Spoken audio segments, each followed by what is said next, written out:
المعدنية للإبزيم واسحب القطعة المسطحة. يجب أن تكون أحزمة الأمان المخصصة للأطفال مربوطة في هذا الوقت.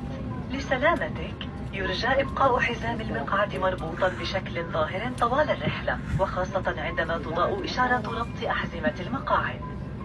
في حالة حدوث تغيير في ضغط كابينة الطائرة، سوف تتدلى أقنعة الأكسجين تلقائيا من أماكنها فوق المقاعد. اربط حزام المقعد على الفور. اسحب القناع نحوك ليبدأ تدفق الأكسجين. ضع القناع فوق الأنف والفم وتنفس بصورة طبيعية. تأكد من تثبيت قناعك قبل مساعدة الآخرين. سترة النجاة موجودة أسفل المقعد أو تحت مسند الذراع. عند سماع التعليمات، أخرج السترة وضعها عبر الرأس. اربط الشريط حول الخصر بإحكام. عند الخروج من الطائرة، اسحب هذا المقبض الأحمر بشدة للأسفل حيث ستنتفخ سترة النجاة، أو انفخ من خلال هذا الأنبوب. سترة النجاة مزودة بإضاءة تلقائية عند النزول إلى الماء.